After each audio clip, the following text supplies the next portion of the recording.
The modern city of Cordoba seems insignificant in Spain, let alone the world. Yet less than 1,000 years ago, it was a cultural and political hub of the entire world.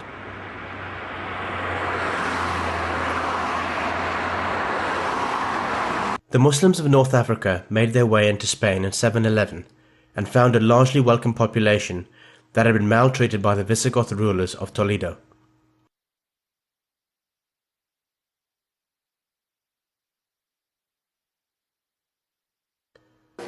Cordoba was taken by Mughith, one of Tariq's military leaders, soon after, with hardly any bloodshed.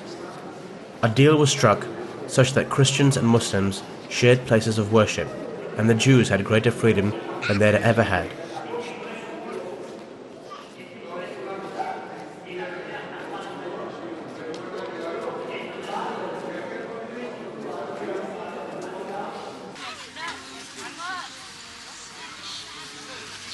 It was 40 years later that the city's fortunes really changed.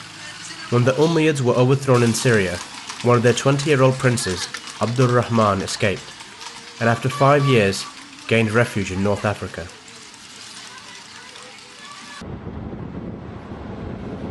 He gathered an army and sailed to Al-Munakkar in September 755 on the Costa Tropical. He faced little resistance and moved northwards and entered Cordoba by May 756.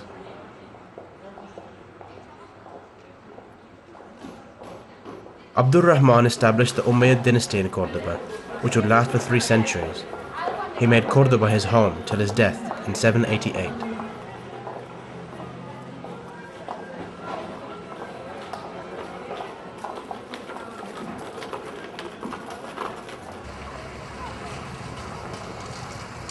He united the local communities and began welfare programs for them. He began to develop public baths, water and basic infrastructure such as roads, and also mosques as the population swelled. In 786, 2 years before his death, he began work on the Great Juma Mosque, now known as the Mesquita. The original section of the mosque was built by Abdur Rahman using a unique style of horseshoe arches of red and white brick and limestone, which give this mosque its distinctive character.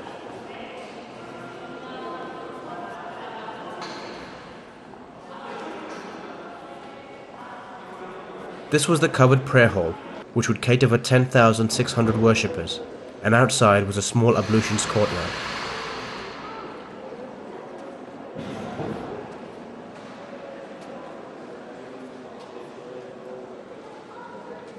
Abdur Rahman did pray in the mosque, but it was completed after his death by his son Hisham. Hisham also added a simple minaret, probably like that of the mosque of Kairouan in Tunisia.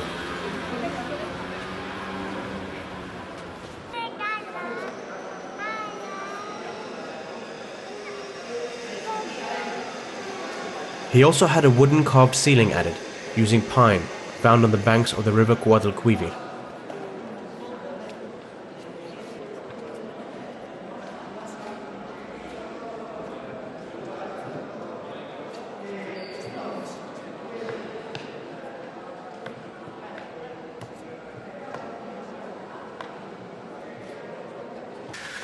With an array of streets built and a commercial medina forming around the mosque, he had the streets patrolled at night.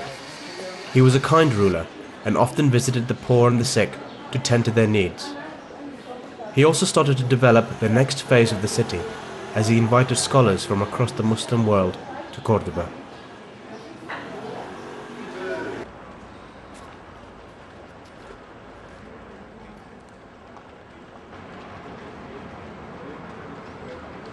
Hisham was followed by Hakam I, who died in 822, and then Abdur Rahman II, from 822 to 852. He managed the first extension of the mosque from 833 to cater for the growing population. He was a contemporary of the great Caliph Harun al-Rashid of Damascus, and just as Damascus saw the rise of Islamic science, similarly, Cordoba attracted great philosophers, poets, doctors, and scientists.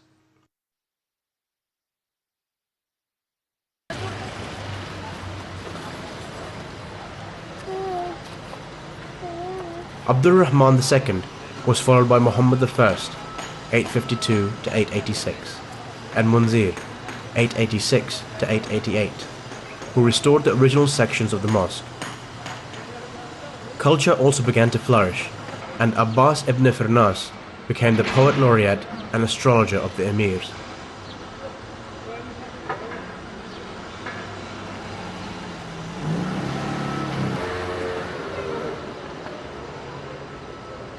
The next Umayyad ruler was the weak Abdullah, 888 to 912, who lost a lot of territory to local rivals. On his death, he was succeeded by the great Abdul Rahman III from 912 to 961. He began a campaign to retrieve his kingdom, and by 930, all of Spain was under his control. By 929, he had taken on the title of Khalifa.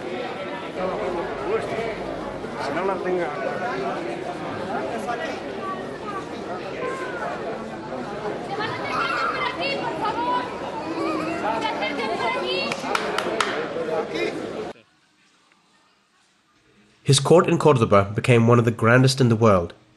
The population had swelled to 800,000. To cater for such a huge medieval city, there were 700 mosques in the city, 300 public baths, and 70 libraries, containing over 400,000 classical volumes, many of which were translated into Arabic here in Cordoba.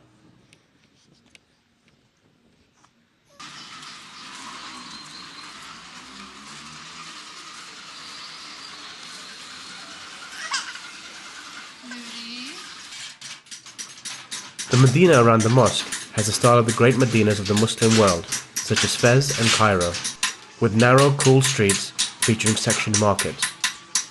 There will be market areas selling cloth, gold and jewellery, metal pots and pans, leather crafts, food and other items.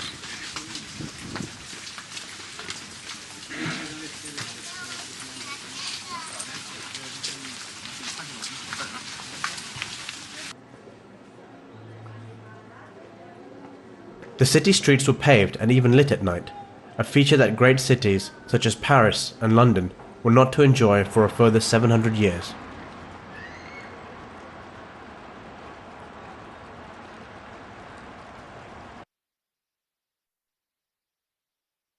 Having learned the art of papermaking from Samarkand in Central Asia, the Muslims made extensive use of paper across the Islamic world.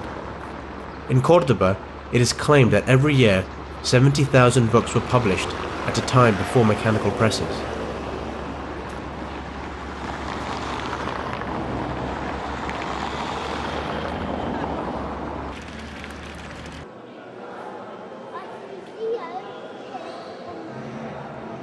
You can sense the level of refinement of the city by the fact that it also had 150 hospitals and was a world leader in the development of medical treatment.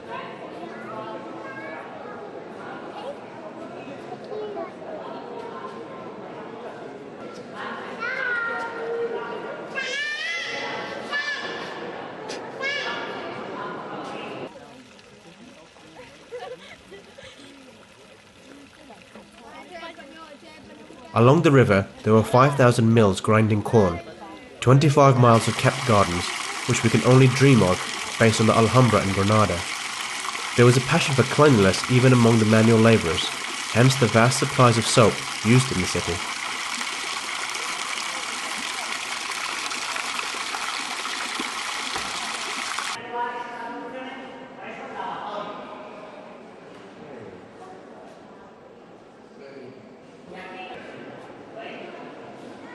He also established Cordoba's University, one of the first in the world.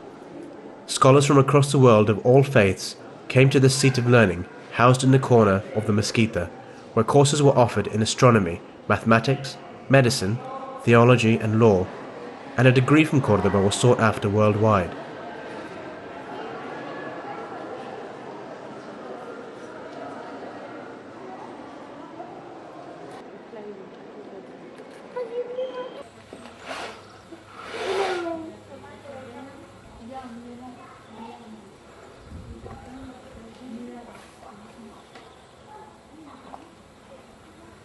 It was also at this time that he had the city of Madinat al-Zahra, built a few miles outside Cordoba, where he built palaces, mosques, and even a zoo.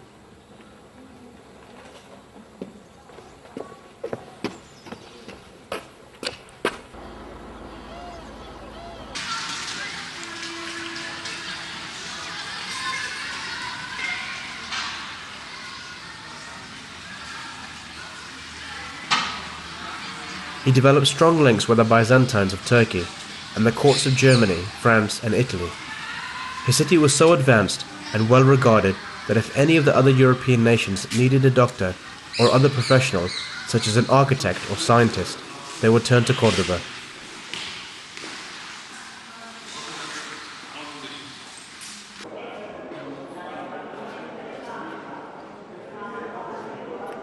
On his death, his son Hakim II, from 961 to 976, took the throne. It was in this period that the beautiful mihrab of the mosque was added.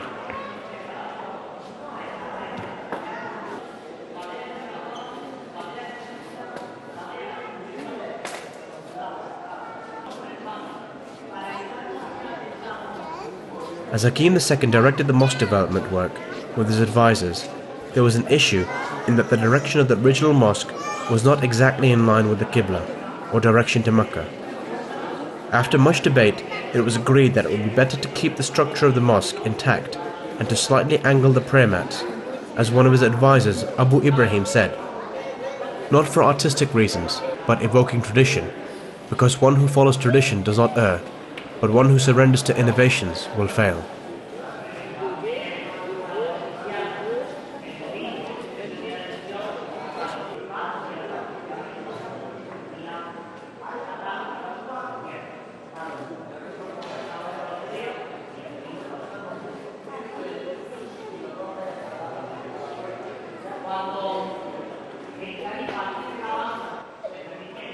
In 962, work began on the domes and the mihrab with its Quranic inscriptions in gold Kufic script.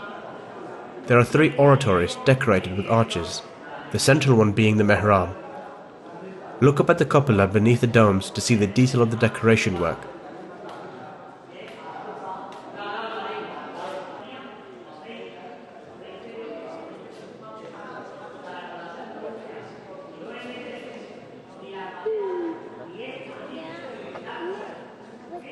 The oratory on the left is the Bayt al-Mal, while the one on the right has a door that led to the Caliph's palace, the Qasr al-Julafa.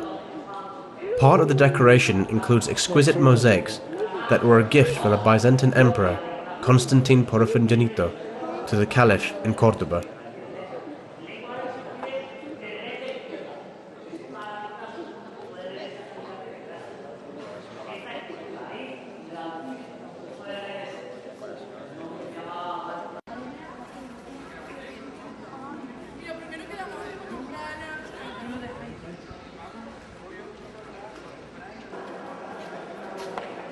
Later, when Al-Adrisi visited the mosque, he exclaimed, "Its beauty and elegance defies all description. Neither Greeks nor Muslims have in the past produced such an exquisite work of art."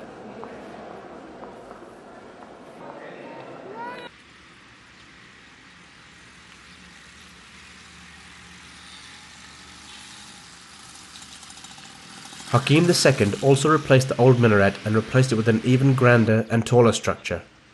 So significant was the new minaret of Cordoba that it served as a model for the Giralda of Seville, and also the Hassan Tower in Rabat and the Qutubiyya of Marrakesh.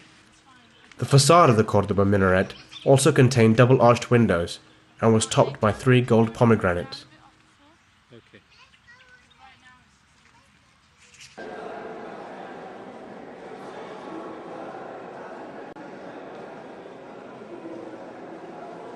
The mosque was notable also because, following the traditions of the Holy Prophet, may peace and blessings of Allah be upon him, Christians and Jews worshipped in their own way in sections of the mosque, which was truly a house of God. Even some of the decor of the windows showed the Star of David.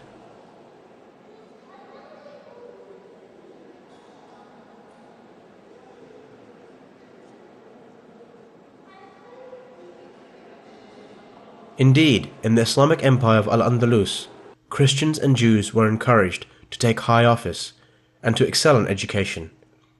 The great Jewish philosopher Maimonides, was based in Cordoba and is remembered to this day.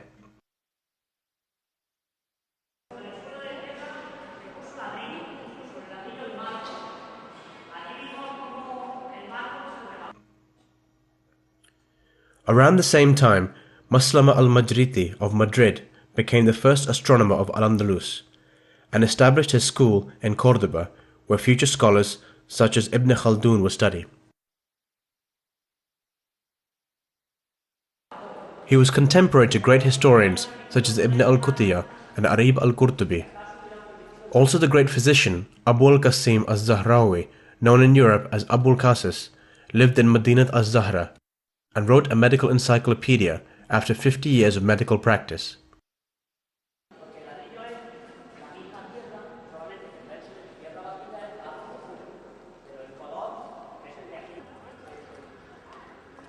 After his death, Hisham III was very young, so actual power rested with his prime minister, Muhammad ibn Abi Amir, known as Al-Mansur, who reunited a powerful empire.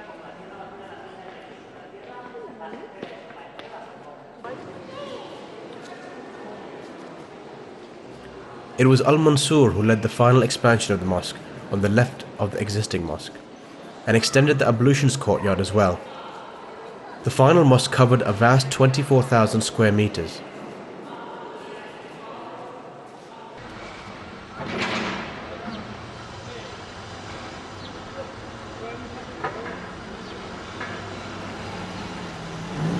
The outside of the mosque has the appearance of a castle, and there are many huge decorated gates. Many of these gates date to the period of Abdurrahman II.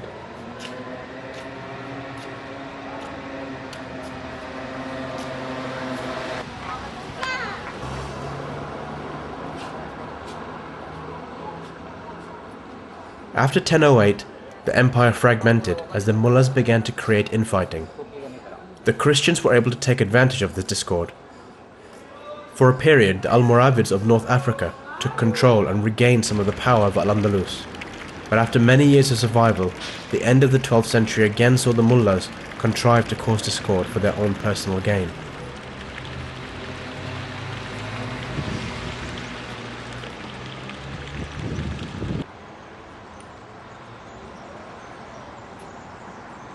Even great scholars such as Ibn Rushd were treated poorly. Ibn Rushd had been the chief Ghazi of Cordoba and the master of medicine, but was banished to Al-Yasana, modern Lucena, and many of his books were burned.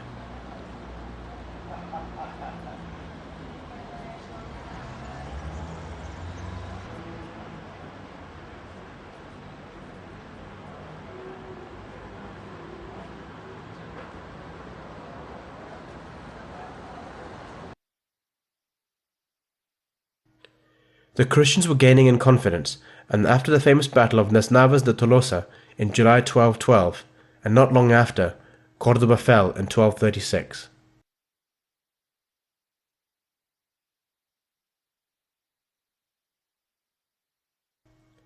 The Muslims were banished from the city on the 29th of June that year, and as their allies, the Jews were also mistreated or banished.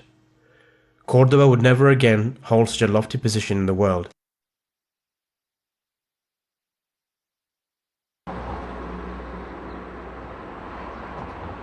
On the 6th of July 1236, Don Juan, the Bishop of Osuna, consecrated the mosque as the Church of the Assumption of the Blessed Virgin Mary, and from then on it became known as the Santa Maria la Mayor.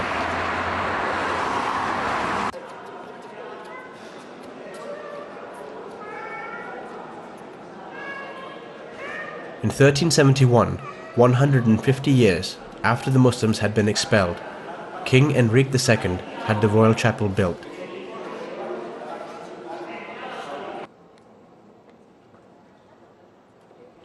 The Christian monks began to place their own symbols and treasures throughout the mosque, but also petitioned to have a cathedral built through the center. Permission was finally granted in 1523, but later, when the Holy Roman Emperor Charles V visited the church, he was shocked and exclaimed, "You have destroyed something which exists nowhere to create something which could be found everywhere."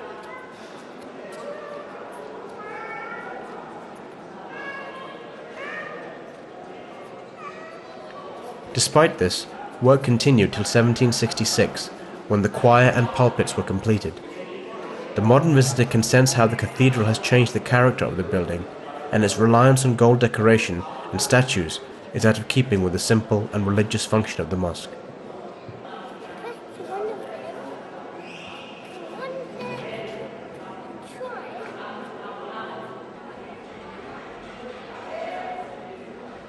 In the 16th century, the great minaret was replaced by the current bell tower, which was built by Hernan Ruiz.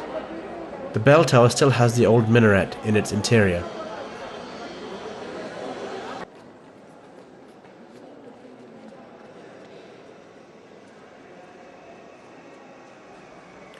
Cordoba had at one time dazzled the rest of Europe. As a German nun, Roswitha, described at the end of the 10th century, "In the western parts of the globe there shone forth a fair ornament, a venerable city, a city well cultured, rich and famous, known by the name of Cordoba, illustrious because of its charms, and also renowned for all resources, especially abounding in the 7 streams of knowledge."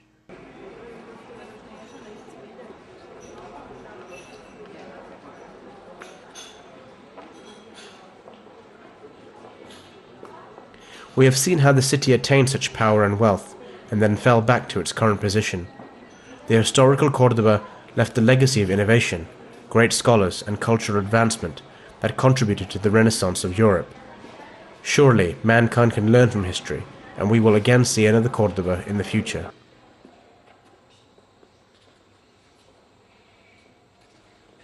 Join us again for Travel and History on MTA.